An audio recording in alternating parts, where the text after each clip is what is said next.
So, in terms of our last interview, the specific figures, I was a little fuzzy. There's only one woman on the Politburo, which has 25 people and is the top body, and there's none on the standing committee of the Politburo, which is the top of the top, and only about a quarter of women in the Communist Party, which is the pipeline to leadership. So when I asked you about do people talk about this and recognize it as an issue, I think what you said is they don't because it's considered sensitive. Mm, right. Yeah, so I guess if there's a question there to add, well, what I kind of hear when I go back to China is, yeah, as mentioned, I don't really hear a lot on people commenting on the gender, let's say, balance or imbalance in politics, but I do feel like there's a reason for that. And when we talk about politics in China, from what I've seen and heard so far, is there has been a lot about men and men in politics, a lot about, let's say, the I don't want to say directly corruption in general about politics, but it's a lot about politics sounds a bit, let's say, a bit rough, and perhaps I don't want to describe it like this by finding a better word, but a bit, say, dirty, and something that men would be involved in. And so, in the sense, when talking about women in politics, I've never really heard about that in China, and I never thought about it, honestly. And now I think it's because of our imagery that we relate to it and what we associate politics to be. So that's what I understand. But of course, I want to be very, very transparent and say that, you know, I'm not saying that Chinese politics in any way is what I just said in terms of the metaphors that I said. I'm just saying that in general, I feel like there's this intonation, and perhaps that would play a role in why it's not discussed so directly or discussed so much or at all from my conversations personally about gender diversity in politics. In the US, they used to have that picture of politics as dark, smoke-filled rooms with men smoking cigars, and yeah, it's kind of a dirty business, and ladies shouldn't be involved in it. So I think that's probably a familiar theme. But President Xi has made a big deal about trying to eradicate corruption in government. So he acknowledges that it's an issue. To get back to you, we talked about you founding Raw Culture for third country young people and others. And I asked you, what kind of patterns do you see in the stories on your website? And I wanted to go into that a little bit more. What are the themes what are people choosing to write about? Right.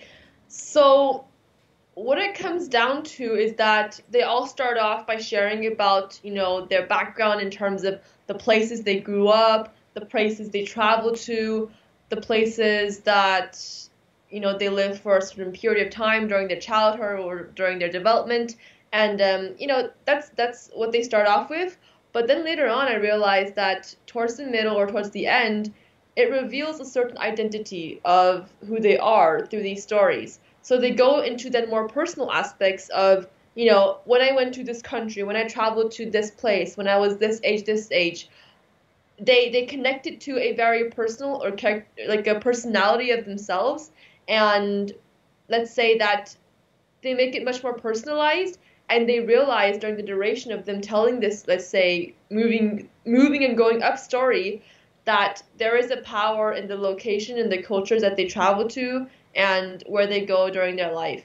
And so from that, I kind of, let's say, infer how important it is and how impactful it is to be able to travel and be able to have a more extensive view of the different cultures, countries, people.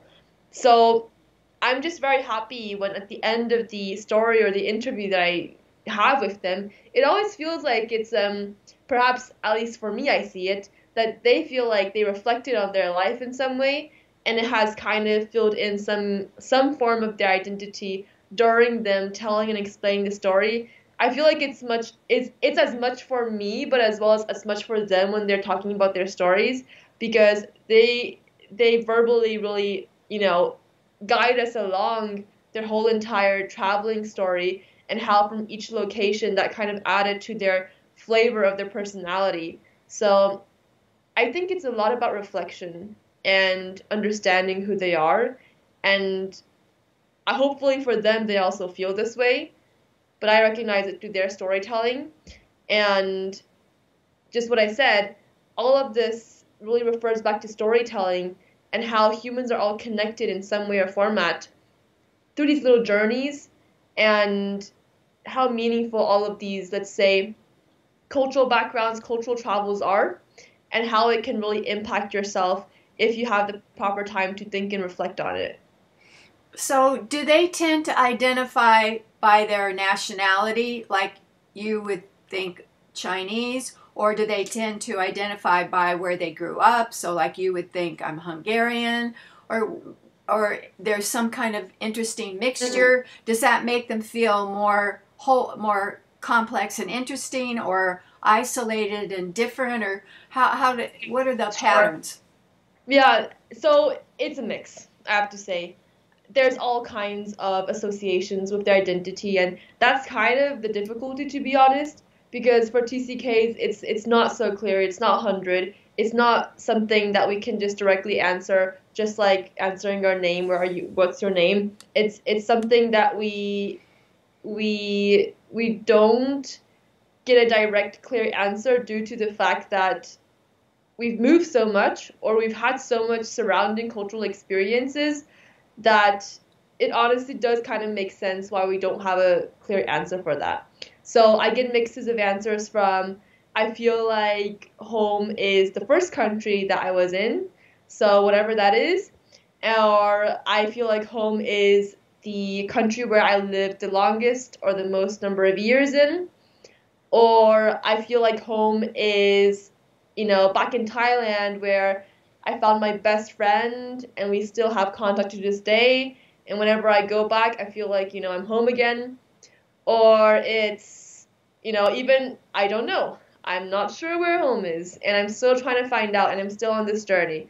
So honestly, it's really a mix, and what I, however, find encouraging trying to kind of explain this is when people who are non-TCKs, they encourage them to explain and really be open about it, and not really, let's say, push out an answer from them and ask, but you have to choose. You got to be either American or Hungarian or Chinese. So are you Chinese then?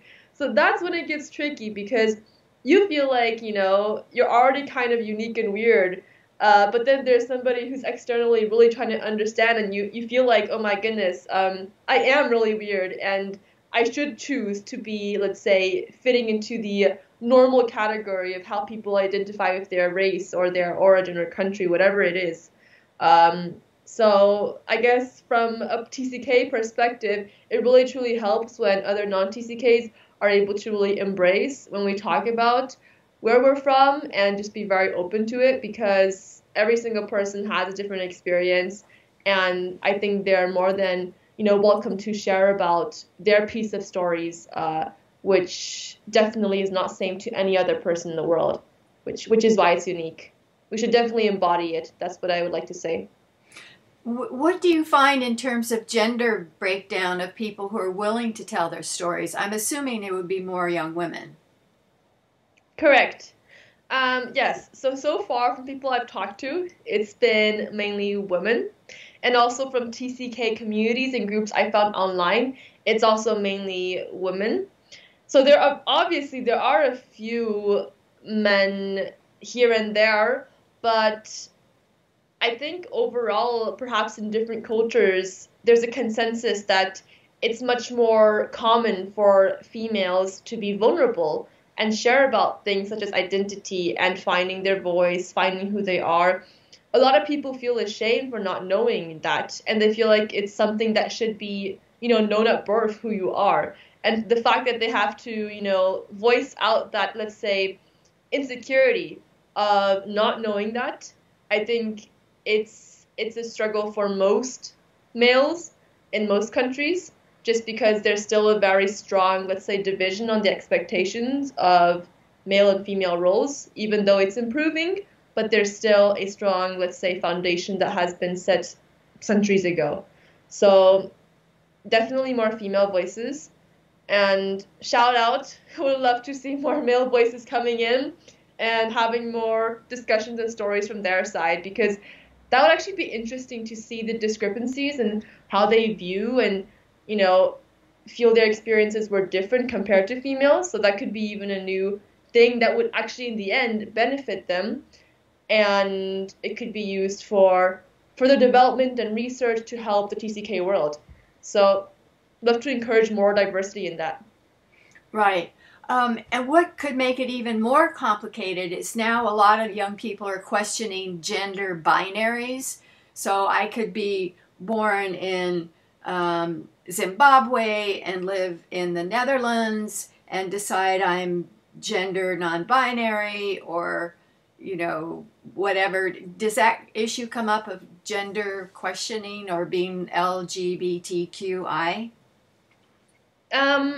So I've never really come directly with that in terms of that being a topic for TCKs.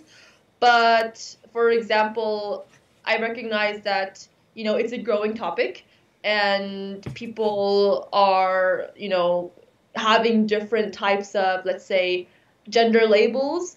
So I've become very much conscious about it. And for example, I chose to consciously write when people join our rock culture community to label their pronouns and to let people know what that is, because I want people to feel like, you know, very accepted, and also the fact that pronouns and gender, binary, non-binary, that's a part of their identity as well.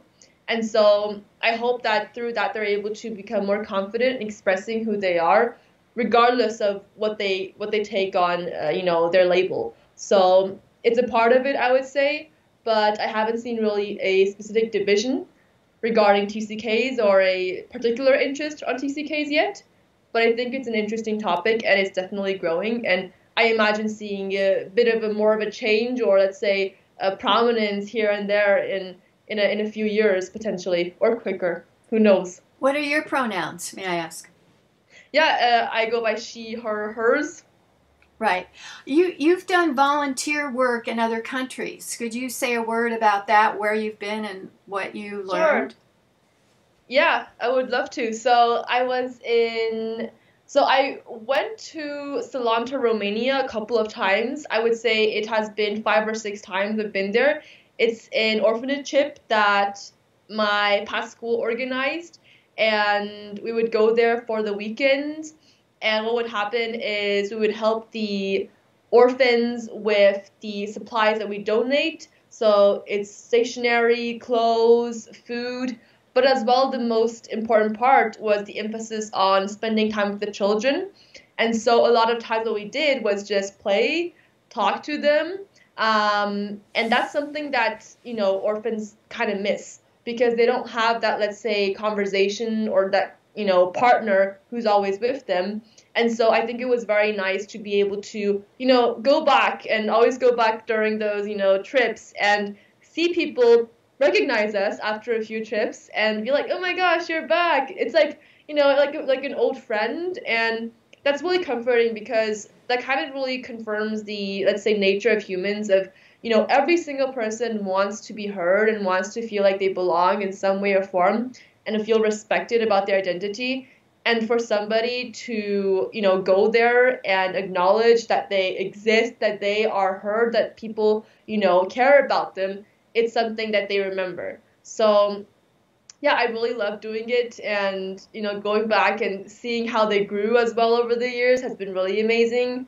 And also at the same time teaching them English, which was also very interesting because they're very much open to it. And I love the fact that, you know, despite their, let's say, difficult circumstances, they were all very enthusiastic and very open to play with people who, you know, they didn't even know.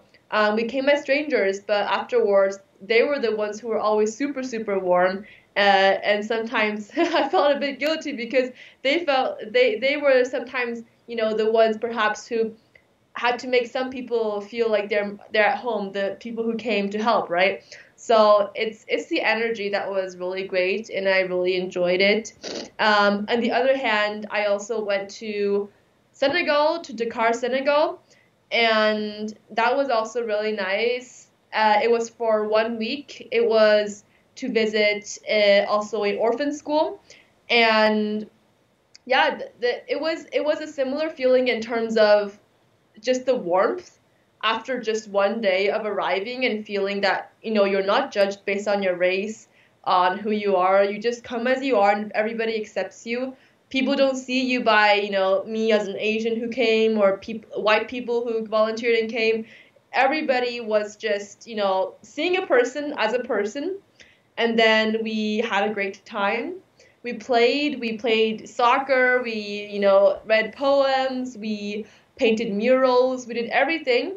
And once again, it was just about human connection, and whatever way we can build that, that was at the end of the day most important. So just going through different activities and kind of letting the kid or the kid decide what they wanted to do, and spending time like that was really nice. But as well as learning a lot about, let's say, the culture of Senegal. We went through different villages, met some people, as well as got to eat a lot of really cool local food. It was a whole experience. So it was nice to be up and personal instead of being more touristy there, and also contributing for a meaningful cause. Did your international school organize that trip as well? Yes, What a good correct. school. I know our time is limited, so let me move on to what activist groups do you follow online, or what inspires you in terms of your political, international, feminist, whatever understanding? Mm, okay, so I'm not a person who really follows activist groups, to be honest. Um, I I'm basically, let's say, doing what I can do from my personal experience by putting it into raw culture. So that's something perhaps some people might view it as activism, some people might view it as just a startup. I mean, there's different labels you can give it to it, but it's kind of my form of what I think I can contribute. Because if in any way, if I want to contribute to a place, I really have to feel like I believe in it and my values are there, or else it would just be, let's say, meaningless.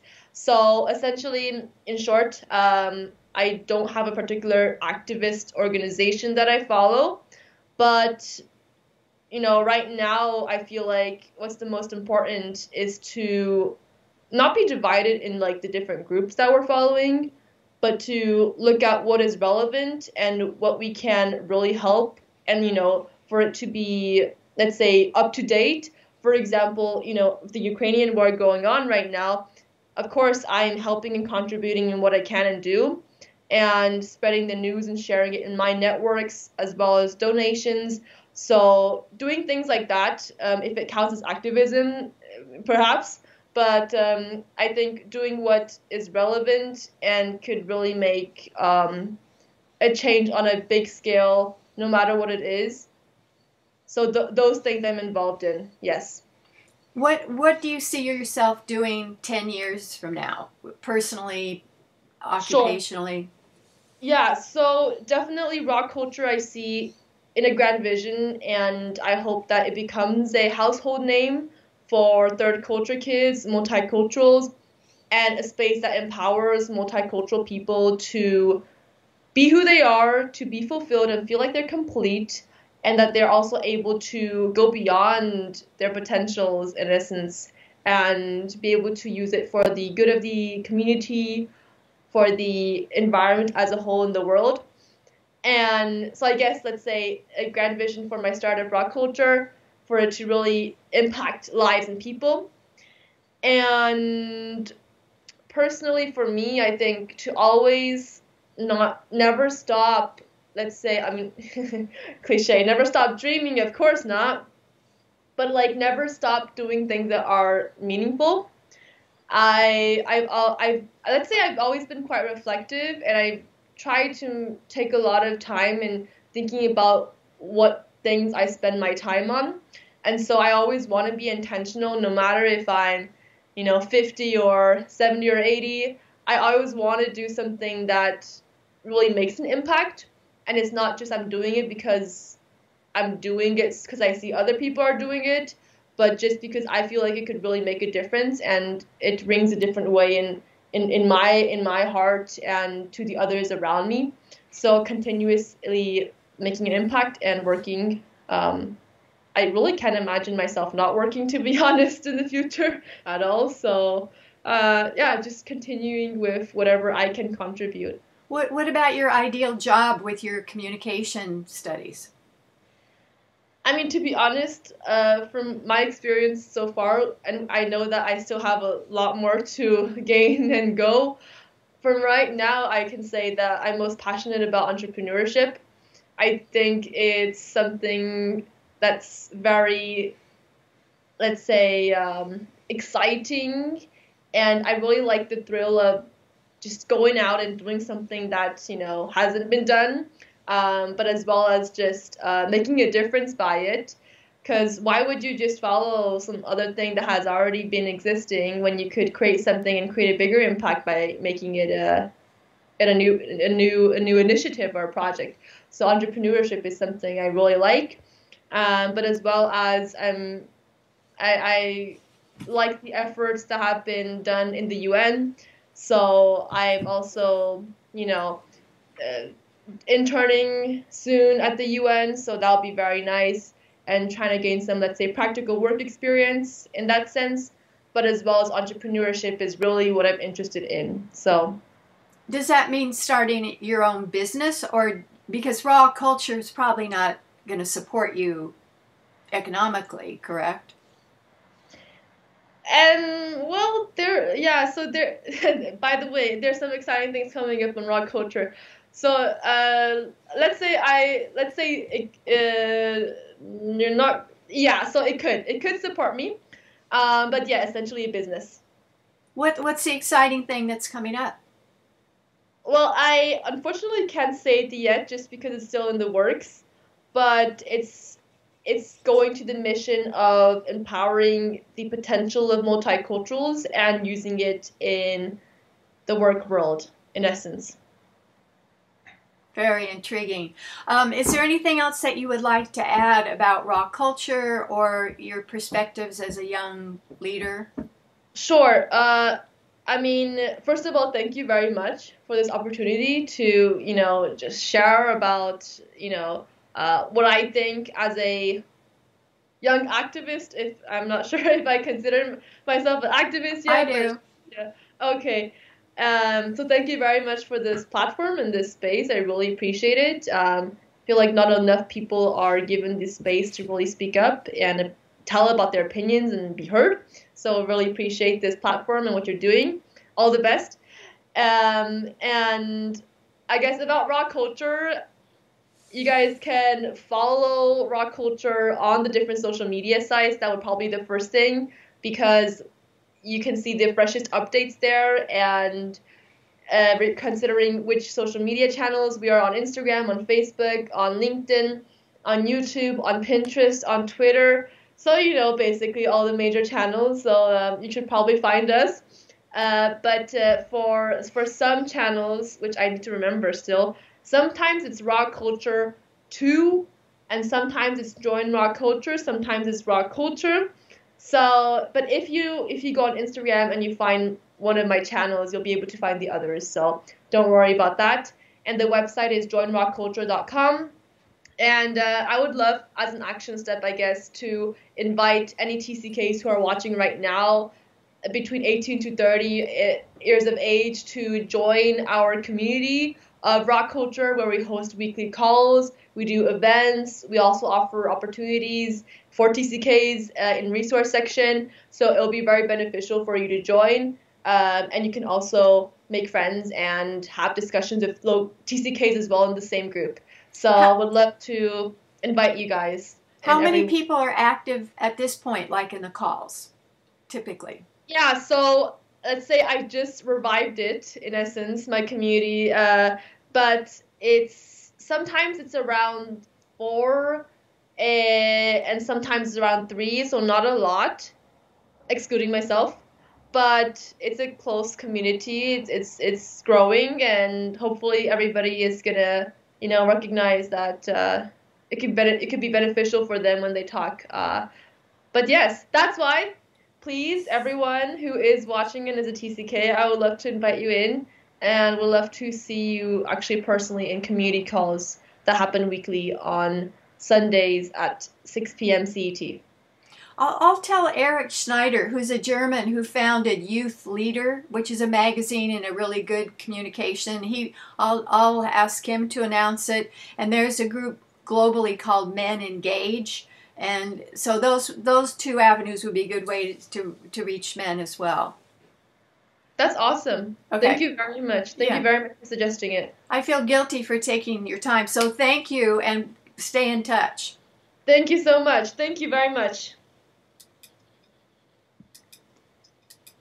Okay, so I do have to leave now, but hopefully that was good, and let's stay in touch. Let me know if you need anything else from my side.